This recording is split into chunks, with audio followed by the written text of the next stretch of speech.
Okay, so we are heading into the braking mechanics portion of the leg lock videos. I just want to do a quick safety announcement before that, right?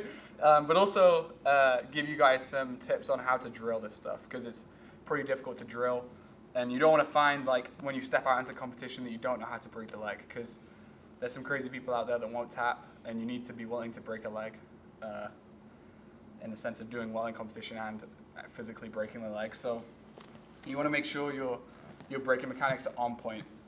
So safety-wise, it's important to learn your limits. Okay, so me and Solon have been training leg locks together for years now at this point. So we know for each other when there's potential of injury and when there isn't.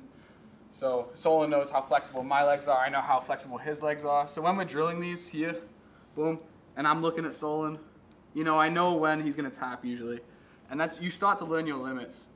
Before then, you'll be tapping very quickly. I would just say find a training partner that you trust, someone that you can practice with regularly, that you can start to test the limits. Because the reality is, legs don't just snap as soon as you grab heel hooks. Like, that's how people treat them sometimes. It's like, as soon as you grab it, boom, it's going to break. It's actually pretty difficult to break someone's leg. Like, it's not easy. It takes a lot of practice.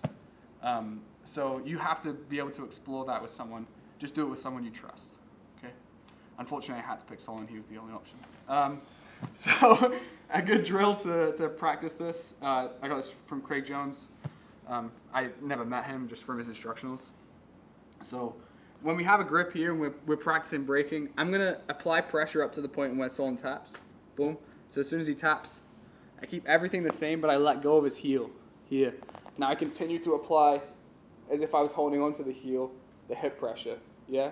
So this is training my mind and letting my mind know, like, the extent of what the hip pressure would be, and I can kind of visualize, how I would be breaking that knee. So boom, put pressure in until he taps, then I let go here, and then I continue with my hip motion here.